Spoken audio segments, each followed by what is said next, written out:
Shalom, selamat pagi Bapak Ibu yang terkasih di dalam Tuhan. Sebentar kita akan mulai ibadah kita. Kita mempersiapkan hati kita. Kita mempersiapkan hidup kita.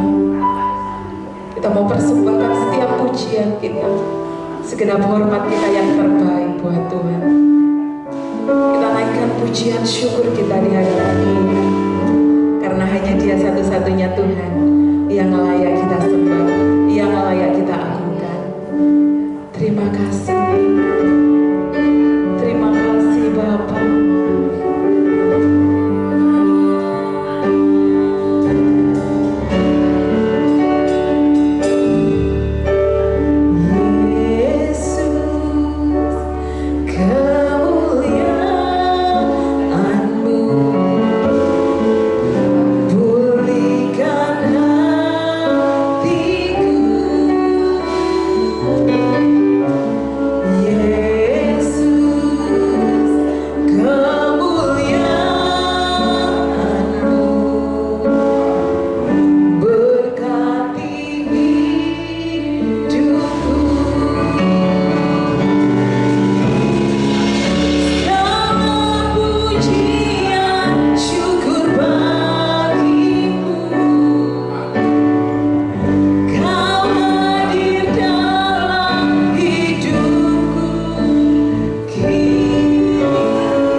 Yang sakit Tuhan akan berikan kesembuhan di dalam nama Tuhan Yesus. Yang berbeban berat Tuhan akan berikan kelegaan di dalam nama Tuhan Yesus. Yang susah Tuhan akan berikan penghiburan di dalam nama Tuhan Yesus. Karena roh Tuhan bekerja atas hidup kami. Roh Tuhan hadir di tempat ini dan memulihkan kami. Terima kasih Tuhan, terima kasih. Kami percaya Tuhan, ibadah saat ini bukan menjadi ibadah yang biasa-biasa. Ibadah saat ini akan mendatangkan kuasa Tuhan. Ibadah saat ini akan mendatangkan pemulihan Tuhan. Ibadah saat ini akan menyenangkan hati Tuhan. Karena kami mau beri yang terbaik buat Engkau. Terima kasih Tuhan, terima kasih. Kami menyerahkan ibadah pada pagi hari ini, dari awal pertengahan sampai pada akhirnya, hanya di dalam nama Bapa, Putra dan Roh Kudus yang telah menjadi Tuhan dan Juru Selamat kami yang hidup. Kami sudah berdoa dan mengucap syukur. Haleluya, amin. Sekali lagi shalom Bapak Ibu yang terkasih. Shalom. Ada sukacita di tempat ini. Coba berikan suara-suara yang paling meriah dong buat Tuhan. Kita percaya setiap kita didengar, setiap kita akan dipulihkan oleh Tuhan. Ada amin? Coba berikan salam kanan kirimu. Katakan engkau akan dipulihkan saat ini. Haleluya. Kami percaya pemulihan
Biarlah setiap hati kita saat ini mempunyai kerinduan untuk memberikan yang terbaik dan menyenangkan hati Tuhan.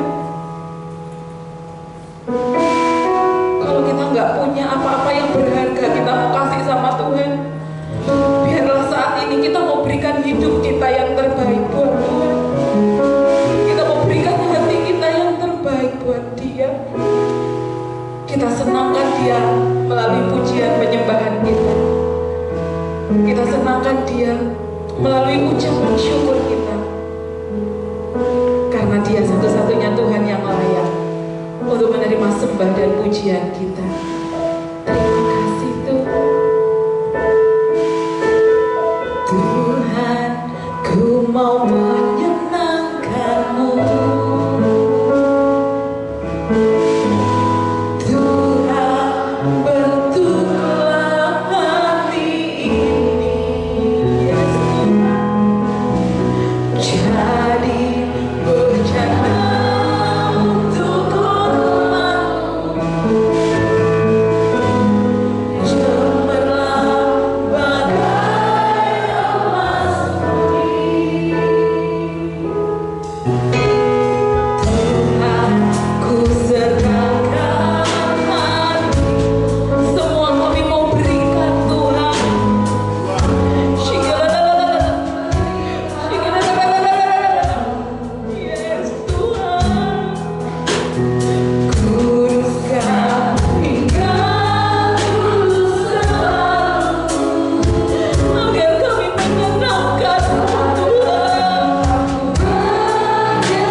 Lebih lagi dengan iman katakan menyenangkanmu.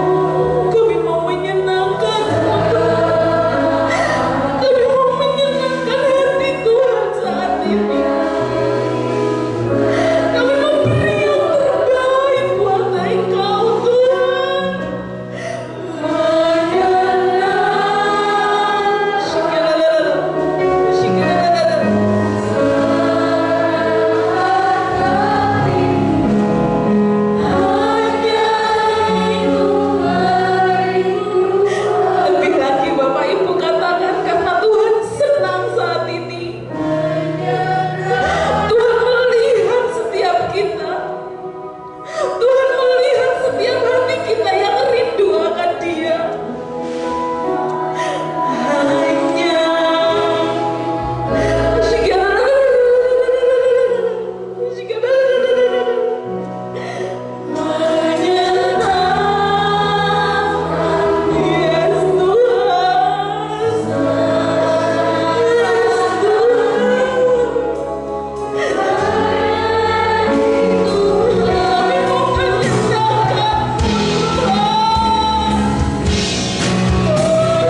dikehendaki oleh Tuhan.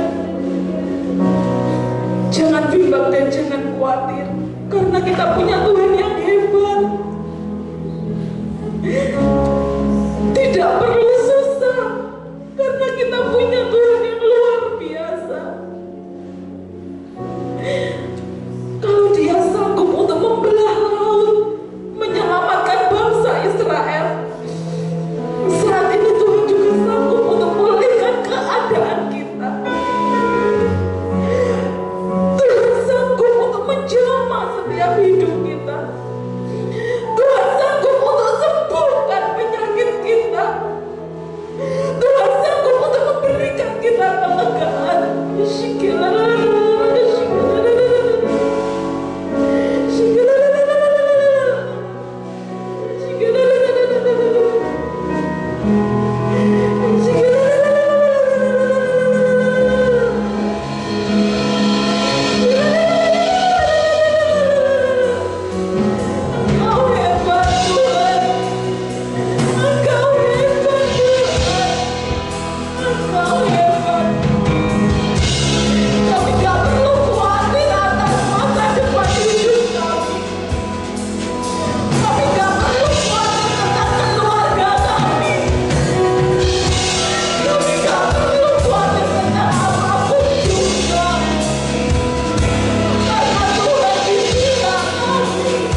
mengasihi setiap kami anak-anak-Mu Tuhan.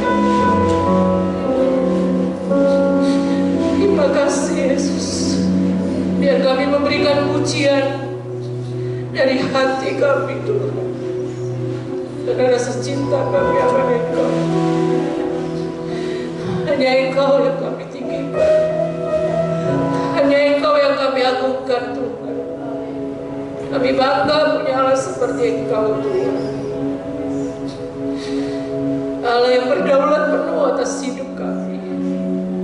Terima kasih, kami percaya Tuhan, saat ini Engkau yang pegang kendali setiap kami yang hadir pada pagi hari ini. Engkau yang menarik hati kami Tuhan, untuk kami boleh datang kembali dengan satu kerinduan, karena kami ingin berjumpa dengan Engkau. Kami boleh masuk dalam hadirat-Mu. Terima kasih Yesus. Terima kasih Tuhan.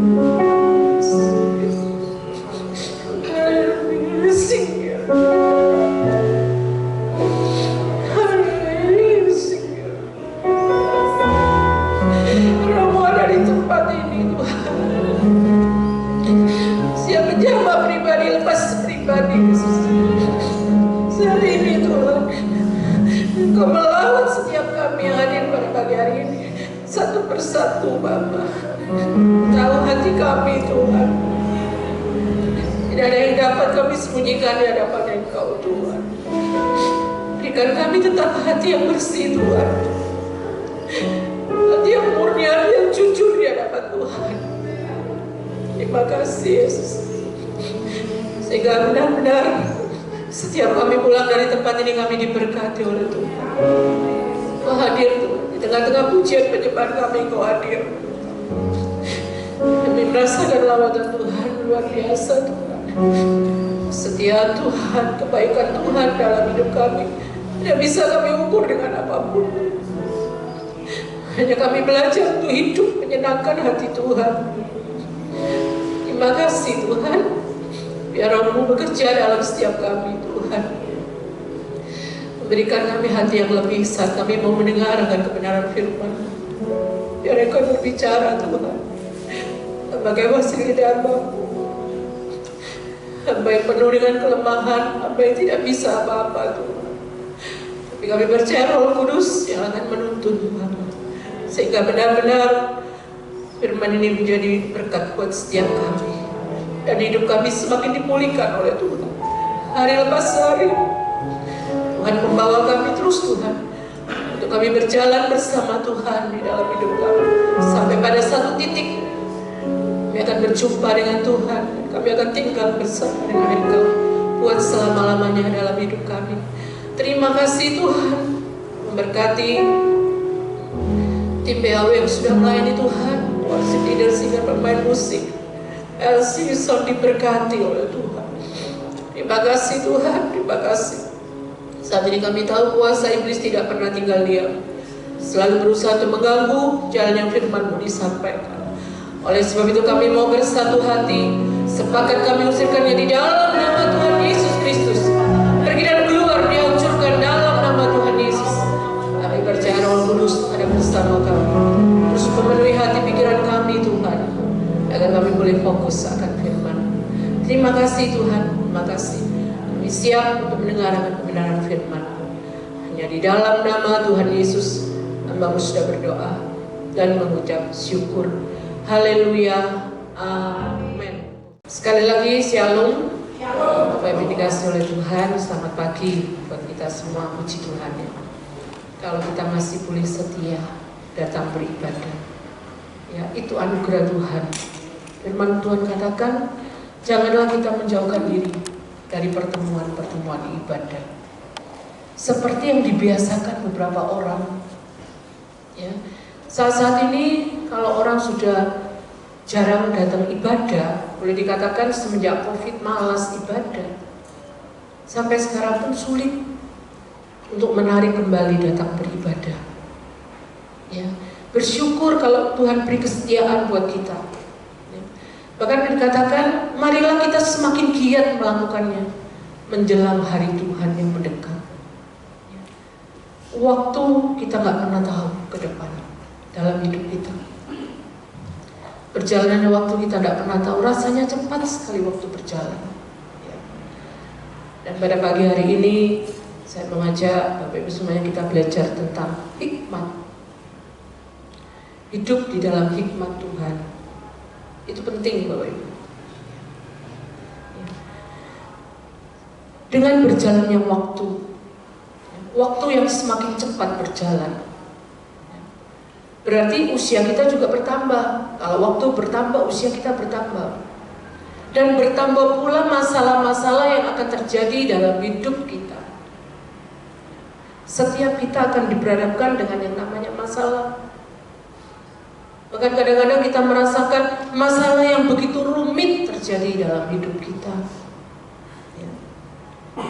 Bahkan sampai kita kadang-kadang mengatakan Tuhan terlalu banyak masalah. Makanya kita memerlukan hikmat. Ya.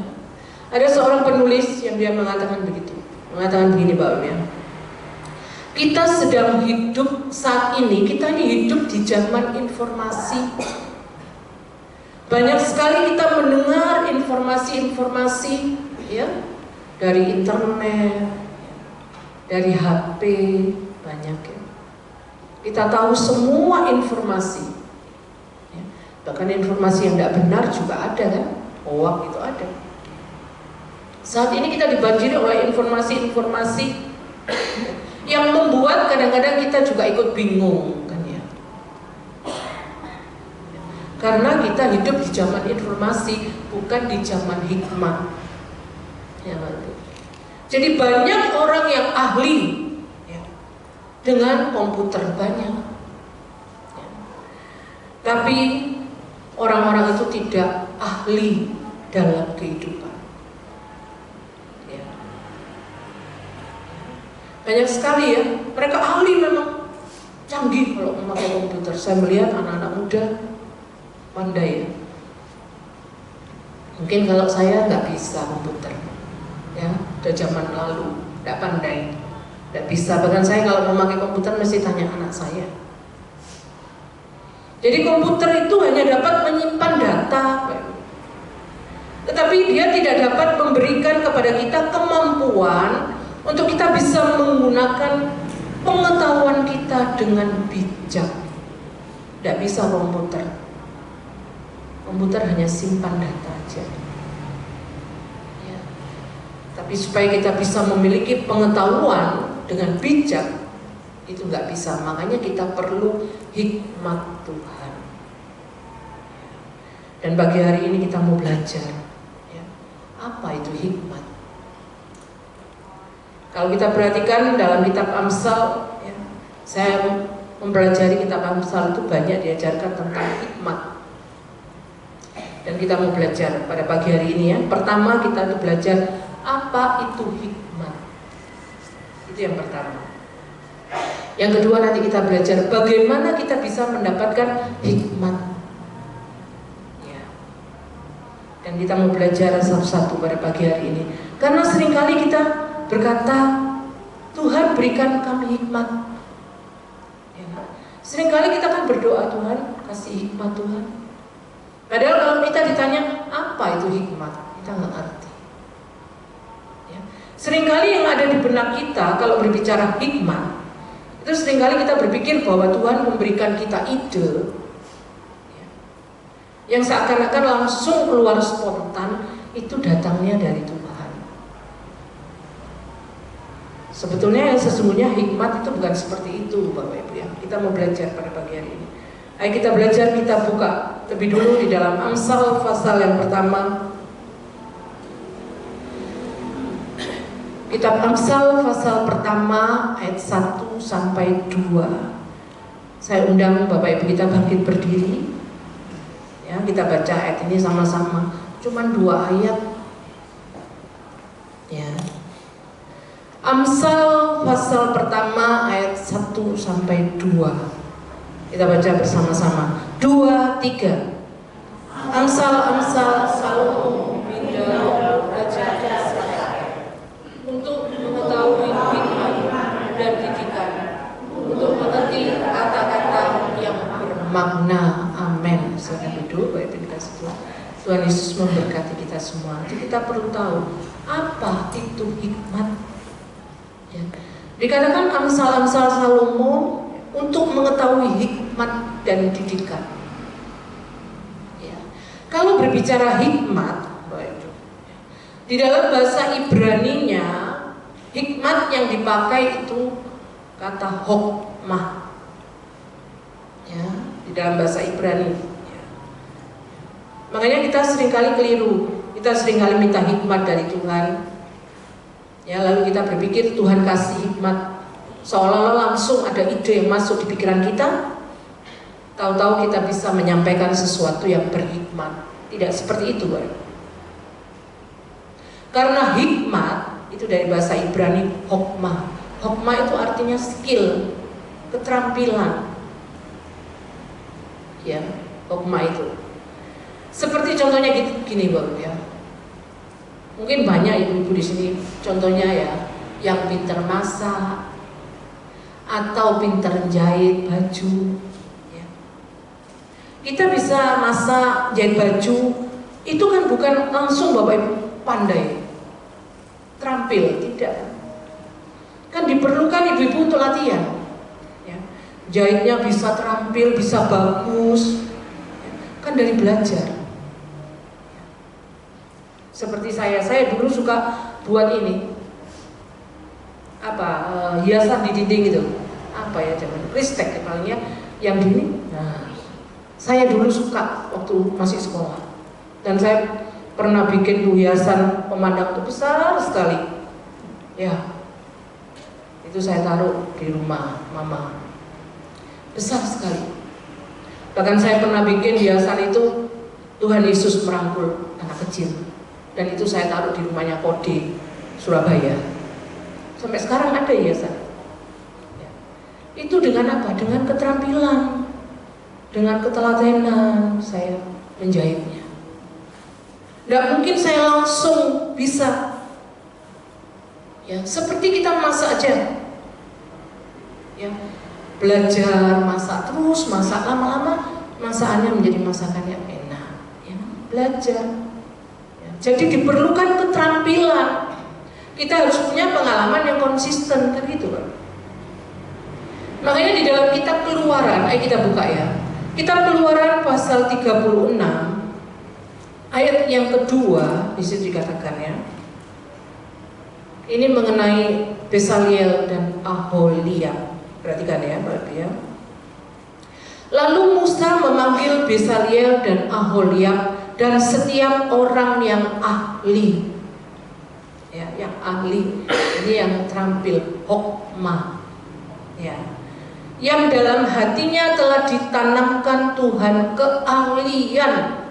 Kembali lagi ya, bicara tentang hikmah.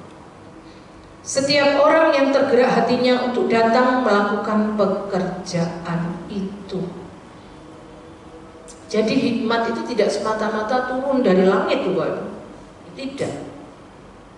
Tetapi hikmat itu adalah keterampilan. Bukan terampil membuat sesuatu, bukan. Ya. Tapi hikmat itu terampil dalam kehidupan. Ya.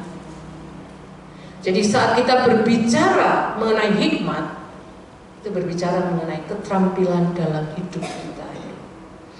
Ya, kita harus terampil. Seperti saya ambil contoh banyak tadi ya, juga seorang pemain, ya, bulu tangkis. Nah, saya dulu seneng lihat kalau Pak Sewanya main bulu tangkis. Itu dari apa? Dari latihan. Gak bisa langsung pandai nyemesnya banter keras, gak bisa. Ya, itu dibutuhkan latihan.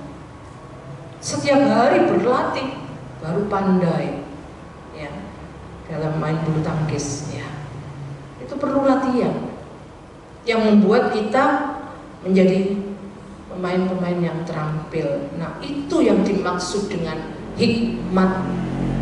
Ya, seperti itu.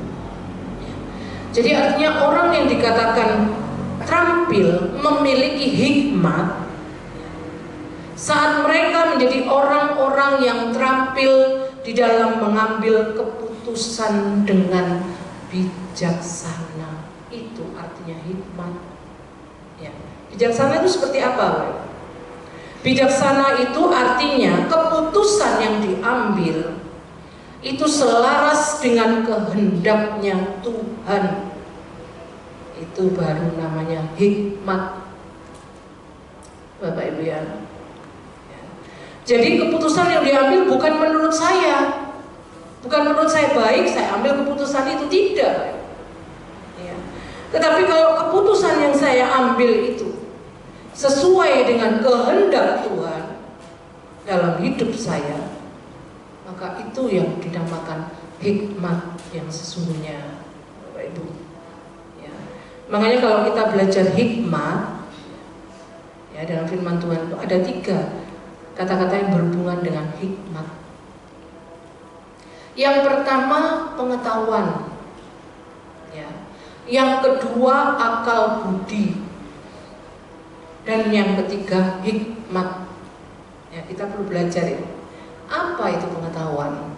Apa itu akal budi? Dan apa itu hikmat? Ya. Dan yang tertinggi di antara ketiganya itu hikmat. Kita mau belajar ya, ada perbedaan. Kalau kita belajar firman Tuhan, kita akan menemukan perbedaannya. Kalau pengetahuan, ya, kalau pengetahuan seperti ini. Saya tahu, ya, saya mengerti, ya, kalau bersyukur itu baik. Ya. Saya tahu bahwa Tuhan menghendaki supaya setiap kita bersyukur di dalam segala hal. Saya tahu, tapi apakah saya melakukannya? Belum tentu. Ya, itu pengetahuan, ya. Banyak dari kita, ya, kita tahu membaca firman Tuhan itu baik, ya, kita tahu, pasti semua kita tahu. Tapi apakah kita melakukannya? Ya, ya itu pengetahuan. Orang yang memiliki pengetahuan, dia hanya tahu, sekedar tahu, sekedar mengerti itu toh. Itu orang yang punya pengetahuan. Tapi orang yang memiliki akal budi, ya, kita naik lagi ya, dari pengetahuan orang yang cuma tahu bahwa membaca Alkitab itu baik, bahwa bersyukur itu baik, ya cuma tahu aja, tapi nggak melakukan. Ya, itu pengetahuan. Ya, kalau akal budi beda lagi. Ya.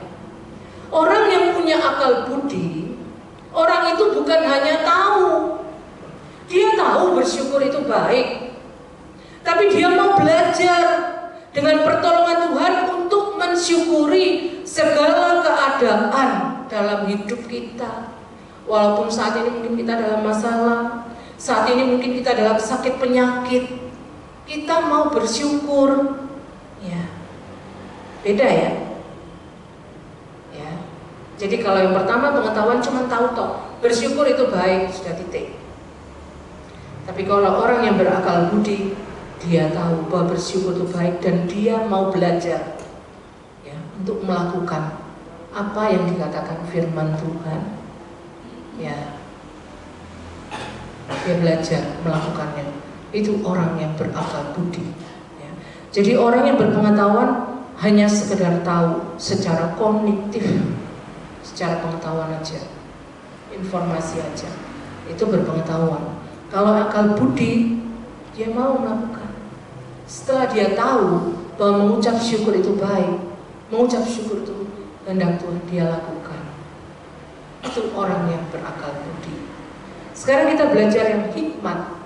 Hikmat itu naik satu tingkat, lebih tinggi lagi dari akal budi. Orang yang punya hikmat, dia tahu bersyukur itu baik, dan dia mau melakukan dengan pertolongan Tuhan. Dalam keadaan apapun dia mau melakukan supaya dia bisa bersyukur dalam segala keadaan. Tapi ada lanjutannya, tidak sampai di situ, Pak. Ya. Karena saya tahu itu berkenan kepada Tuhan. Ya. Itu hikmat. Jadi beda.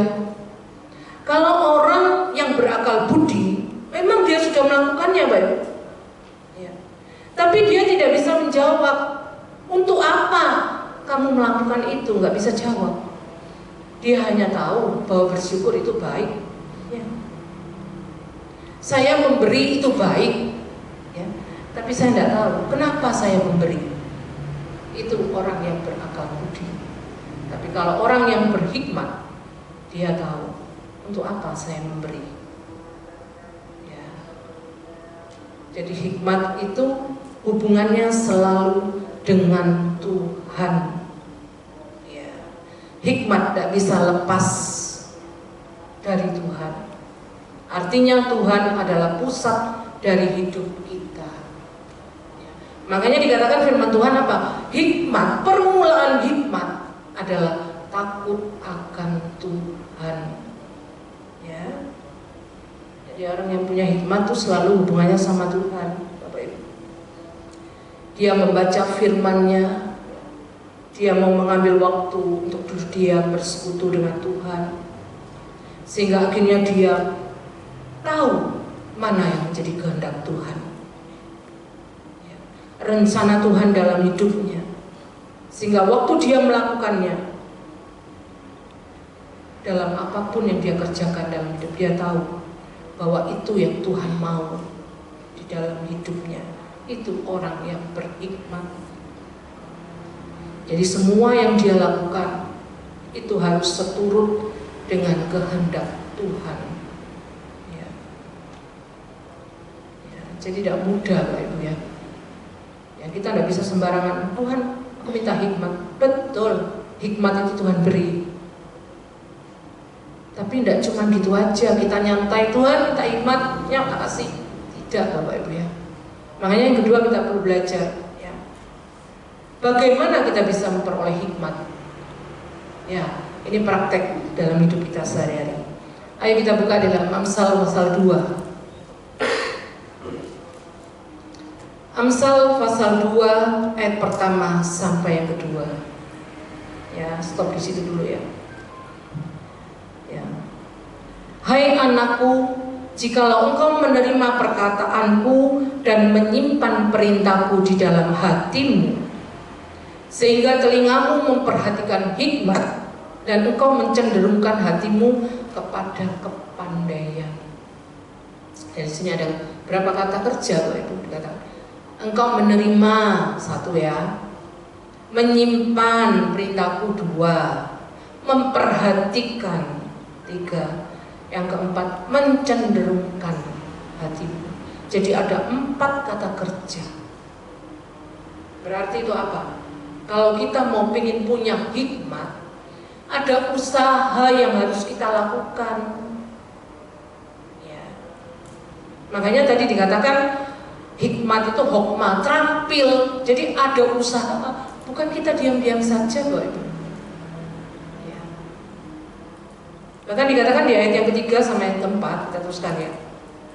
Ya, jikalau engkau berseru kepada pengertian dan menunjukkan suaramu kepada kepandaian, jikalau engkau mencarinya seperti mencari perak dan mengejarnya seperti mengejar harta terpendam. Jadi jelas, Bapak Ibu ya, bahwa hikmat itu harus kita cari, ada usaha. Ya, bukan diam-diam aja. Lalu kita minta Tuhan, aku minta hikmat. Tidak. Ya. Yang pertama, kalau kita ingin punya hikmat dari Tuhan, kita harus berusaha. Dikatakan. Tapi di ayat yang ke-6 bukan cuma kita berusaha. Ayo kalau kita baca seterusnya ayat yang ke-6. Karena Tuhanlah yang memberikan hikmat. Dari mulutnya datang pengetahuan dan kepandaian. Ya, jadi untuk punya hikmat ada 2. Ya, hikmat memang datang dari Tuhan, kan dikatakan kan? Tuhan yang memberikan hikmat. Ya. Tapi di satu sisi kita juga harus berusaha. Harus mencarinya. Jadi ada usaha dari kita untuk punya hikmat. Dan kita minta sama Tuhan, karena Tuhan yang beri kita hikmat. Ya, luar biasa ya. Hikmat tuh udah datang sendiri. Seperti contohnya gini, Pak. Mungkin ada anak-anak muda di sini ya, yang belum nikah. Saya tanya, jodoh itu datang dari siapa? Dari Tuhan kan? Tapi jodoh itu kan tidak datang sendiri. Ya, anak-anak muda, anak-anak youth ditempatin diem-diem di rumah, wis cukup diem di rumah, jodohnya datang. Gak bisa, Bapak Ibu. Ya kan? Kita perlu apa? Kita perlu dulu kenalan, kan gitu? Ya kan? Pendekatan dulu, kan gitu. Ya, berarti ada usaha dari kita. Ya, saya ambil contoh ya. Hikmat tuh seperti itu. Begitu juga dalam bekerja, dalam pekerjaan kita. Kita tahu berkat datang dari Tuhan, betul kan? Berkat datang dari Tuhan. Tetapi kita bukan cuma diem-diem tok wis di rumah, oh nanti berkatnya datang. Tidak. Kita perlu bekerja. Ya, bekerja keras. Nanti Tuhan yang memberikan berkat. Ya, makanya itu. Hikmat seperti itu. Ya. Jadi hikmat itu kita dapatkan dari satu sisi, kita harus berusaha untuk dapat hikmat, ya. Selain itu, kita jangan pernah lupa bahwa hikmat itu adalah karunia dari Tuhan. Kita usaha toh, tidak minta sama Tuhan, tidak bisa punya hikmat, Bapak Ibu. Ya. Makanya kalau kita buka dalam Yakobus, ayo kita buka. Di dalam surat Yakobus dikatakan, kamu yang kekurangan hikmat, minta sama Tuhan. Ya kan, dikatakan kan? Yakobus pasal yang pertama. Yakobus pasal yang pertama ayat yang kelima. Ya, dikatakan di situ ya. Tetapi apabila di antara kamu ada yang kekurangan hikmat, hendaklah ia memintakannya kepada Allah, yang memberikan kepada semua orang dengan murah hati dan dengan tidak membangkit-bangkit, maka hal itu akan diberikan kepadanya. Ya. Ya. Jadi benar Tuhan bilang, kalau kamu kurang hikmat, minta sama Tuhan. Seperti apa? Seperti Raja Salomo. Ya. Ketika Raja Salomo mewarisi kerajaan dari ayahnya, ya, waktu itu Salomo masih sangat-sangat muda dan dia tidak punya pengalaman, Bapak Ibu. Satu saat Allah menyumpai Salomo dalam mimpi, ya, dan bertanya, apa yang kamu mau minta dari aku? Aku akan berikan, aku akan kabulkan, tapi cuma satu, Tuhan katakan. Ya. Lalu Salomo berkata, aku ini muda, masih muda, tidak punya pengalaman. Sementara bangsa Israel itu adalah suatu bangsa yang sangat besar. Jadi yang aku butuhkan yaitu hikmat. Salomo minta hikmat, dan itu dipandang baik oleh Tuhan. Baik, kalau kita baca ya, di dalam 1 Raja-Raja 3, ya, 1 Raja-Raja 3 ayat 9 sampai ke 10. Maka berikanlah kepada hamba-Mu ini hati yang faham menimbang perkara, untuk menghakimi umat-Mu, dengan dapat membedakan antara yang baik dan yang jahat. Sebab siapakah yang sanggup menghakimi umat-Mu yang sangat besar ini? Lalu adalah baik di mata Tuhan bahwa Salomo meminta hal yang demikian. Jadi kalau kita minta hikmat sama Tuhan, ya itu tidak salah. Dikatakan baik di pemandangan Tuhan, di mata Tuhan itu baik. Ya, luar biasa Tuhan itu. Tapi minta hikmat tidak sembarangan, bahkan dikatakan Yakobus 1 ayat 6-nya kan, hendaklah ia memintanya dalam iman. Ya. Tidak boleh bimbang. Ya, makanya Tuhan tidak mau kalau orang yang bimbang. Tuhan mau kita harus beriman. Makanya iman kita harus benar sama Tuhan. Ya. Bagaimana kita bisa punya iman yang benar? Lewat apa? lewat pengenalan kita. Harus benar juga dengan Tuhan, baru kita bisa punya iman. Ya, maka pasti Tuhan akan beri dalam hidup kita. Ya. Makanya seperti saya katakan, hikmat itu adalah takut akan Tuhan. Ya. Jadi kalau Bapak Ibu pengen punya hikmat, ya pertama kita harus belajar takut sama Tuhan. Itu penting. Ya. Selalu hidup dengan benar. Ya, penting. Ya. Karena Tuhan itu adalah kebenaran. Ya, jadi kalau hidup kita benar, ya pasti kita takut akan Tuhan. Orang yang hidupnya benar, pasti dia takut sama Tuhan. Dan itu adalah permulaan hikmat. Ya. Karena Tuhan sanggup untuk memberikan, karena Dia baik. Dikatakannya, Tuhan akan beri. Dia nggak pernah membangkit-bangkit. Artinya apa? Kita nggak usah takut, ya, untuk minta hikmat sama Tuhan. Ya. Asal kembali lagi, ya, bagaimana hidup kita dengan Tuhan? Karena hikmat itu selalu hubungannya sama Tuhan. Ya. Hikmat berjalan sesuai dengan kehendak Tuhan dalam hidup kita. Karena itu penting, Mbak Bia. Ya. Tapi sekarang yang menjadi pertanyaan, apa sih buah-buahnya kalau kita punya hikmat? Apa kelebihan kalau orang itu punya hikmat? Ya, kita buka dulu di dalam Ayub 28 ayat yang ke-28. Kita belajar ya, Ayub pasal 28 ayat yang ke-28. Di situ dikatakan, tetapi kepada manusia ia berfirman, sesungguhnya takut akan Tuhan itulah hikmat, dan menjauhi kejahatan itulah akal budi. Ya. Jadi memang hikmat itu nomor satu ya, Bapak Ibu ya. Ya, tingkatnya tinggi. Makanya orang yang punya hikmat pasti dia ada akal budi dan pengetahuan. Itu pasti. Ya. Karena hikmat mencakup di dalam yang pengetahuan dan akal budi, ya, yang selalu dihubungkan, ya, hidup kita dengan Tuhan. Itu hikmat, ya. Jadi dari sudut pandang Tuhan, tidak ada orang yang berhikmat di pemandangan Tuhan tapi tidak punya hubungan dengan Tuhan. Tidak ada. Orang yang punya hikmat, dia pasti orang yang selalu berhubungan dengan Tuhan. Ada hubungan intim, karib sama Tuhan.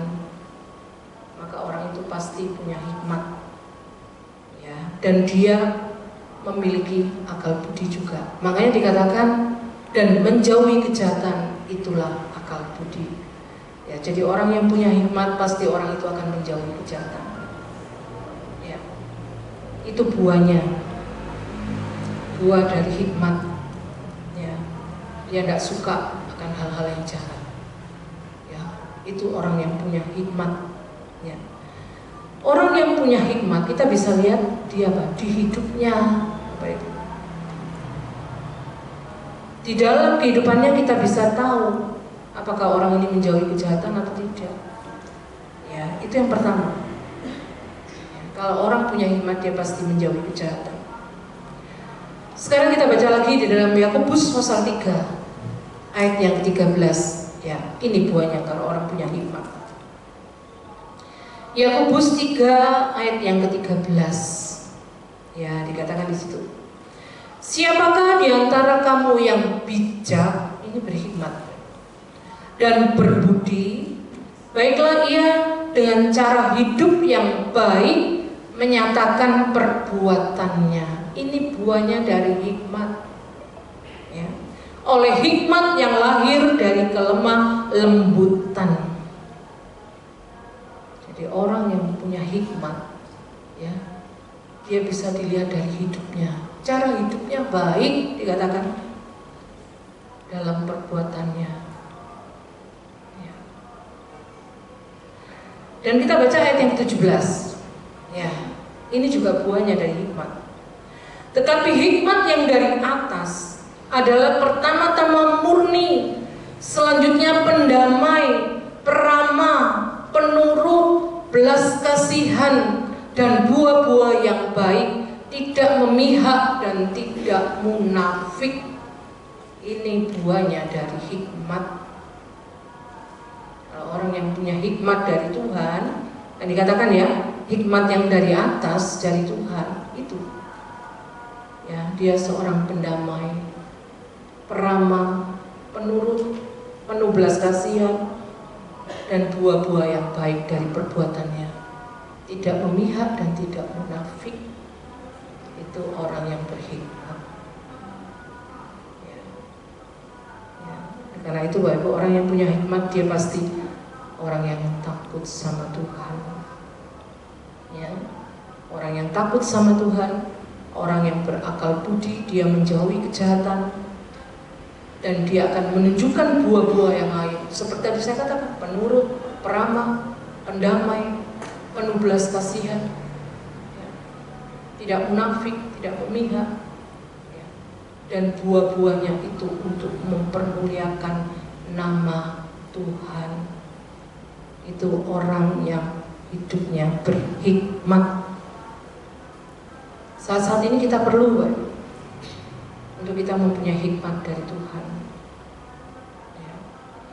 Kadang-kadang dalam hidup kita bingung memikirkan bagaimana Tuhan masa depan keluargaku, masa depan anak-anakku, masa tuaku nanti bagaimana, baik dalam pekerjaan, dalam segala hal. Kadang-kadang kita bingung. Ya. Oleh karena itu kita harus datang sama Tuhan. Kita minta hikmat dari Tuhan, kita butuh Bapak Ibu. Dan kita terus belajar hidup di dalam kebenaran. Itu penting. Karena saat kita hidup di dalam kebenaran, pasti kita takut sama Tuhan, takut sama firman Tuhan, taat apa yang firman Tuhan katakan. Sehingga benar-benar hidup kita akan menjadi hidup yang berhikmat. Ya, Tuhan yang akan bimbing kita langkah demi langkah dalam hidup kita. Tidak bisa kita berjalan sendiri tanpa Tuhan, Bapak Ibu. Ya, tapi biar Tuhan yang pegang ya hidup setiap kita. Kemarin saya katakan ya Ayub, ya, pemeliharaan Tuhan itu luar biasa dalam hidupmu. Kamu ada sampai sore ini karena siapa? Karena Tuhan. Banyak loh anak-anak masih muda sakit di rumah sakit, banyak. Tapi kalau kamu boleh sehat sampai sore itu anugerah dari Tuhan. Makanya kamu harus sadar bahwa pemeliharaan Tuhan dalam hidup kita itu dari kekekalan sampai kekekalan. Dia pelihara kita, baik. Ya, luar biasa. Makanya Tuhan dikatakan Dia Alfa dan Omega dalam hidup kita. Dia yang mengawali hidup kita, dan Dia nanti yang mengakhiri hidup kita. Luar biasa. Oleh karena itu apa? Kita belajar untuk menyerahkan sama Tuhan. Biar Tuhan yang berdaulat penuh atas hidup kita. Makanya Yohanes 15 dikatakan, ranting tidak bisa lepas dari pohonnya. Kalau ranting lepas dari pohonnya, pasti ranting itu kering dan mati. Kita tidak bisa lepas dari Tuhan, pemilik hidup kita. Dia yang mendesain kita loh Bapak. Setiap kita ini diciptakan sama Tuhan untuk kemuliaan Tuhan, bukan untuk hal lain, bukan untuk kepentingan diri kita, tidak. Tuhan ciptakan kita untuk kemuliaannya. Dia menjadikan kita. Makanya betul pujian kita belajar menyenangkan-Mu Tuhan. Biar hidupku bisa menyenangkan hati Tuhan. Tapi seringkali kita tidak mampu menyenangkan hati Tuhan. Karena apa? Karena kedagingan kita kuat kan. Ya, egois kita loh kuat, sangat kuat. Dan dia seringkali menarik kita untuk kita keluar dari jalurnya Tuhan. Ya. Makanya itu sadar pemeliharaan Tuhan dalam hidup kita. Pemeliharaan Tuhan itu dibutuhkan hati yang percaya. Kalau nggak percaya nggak bisa. Makanya orang khawatir. Karena apa? Karena nggak percaya. Kalau kita percaya bahwa Tuhan yang pelihara kita, maka kita tidak mungkin khawatir. Bahkan Filipi 4 ayat 19 dikatakan, Allahku akan memenuhi segala keperluanmu menurut kekayaan dan kemuliaan dalam Kristus Yesus. Di dalam Dia kita dipelihara, Bapak Ibu. Ya, makanya Tuhan kan selalu katakan, serahkanlah semua kekhawatiranmu kepadaku, karena aku yang pelihara kamu. Itu janji firman Tuhan yang luar biasa. Ya, Dia loh pelihara kita. Siapa kita ini? Ya, saya ini siapa? Oh, saya cuma dibentuk dari debu, dari tanah loh saya dibentuk. Tapi Tuhan mau pelihara saya, mau pelihara setiap kita sampai akhir dalam hidup kita. Ya. Makanya belajar kita menyerahkan kepada Tuhan. Kita mau baca ayat yang terakhir ya, di dalam Amsal 24 ayat yang ke-14. Ya. Amsal 24 ayat yang ke-14, di situ dikatakan, ketahuilah demikian hikmat untuk jiwamu. Jika engkau mendapatnya, maka ada masa depan dan harapanmu tidak akan hilang. Ya. Jadi kalau kita punya hikmat Tuhan, tidak usah khawatir sama masa depan kita. Tuhan yang atur langkah demi langkah. Asal kita mau berharap sama Tuhan. Pengharapan kita hanya kepada Tuhan. Kalau kita berharap pada manusia, kita pasti kecewa. Kalau kita berharap sama Tuhan, kita nggak pernah kecewa dalam hidup kita. Walaupun kita harus jatuh bangun ya Bapak Ibu. Seperti perjalanan kita, kalau kita berjalan mau keluar kota, kita nggak tahu apa yang dihadapi kan. Nanti ada lubang di tengah jalan, kita nggak tahu. Ada kendaraan kadang-kadang nyalip, membuat kita bingung. Kita menghindar, kita tidak tahu. Begitu juga perjalanan hidup kita. Kalau berjalan sama Tuhan, bukan Tuhan buat, oh enak perjalanan lurus, terus langgeng, terus. Ya. Kalau perjalanan hidup kita seperti itu, buat apa Tuhan kasih firman-Nya? Kalau kamu mau ikut aku, kamu harus menyangkal diri, memikul salib setiap hari, baru kamu ikut aku. Gak perlu ayat itu. Kalau perjalanan hidup kita lempeng terus loh Bapak Ibu bersama Tuhan, tapi tidak.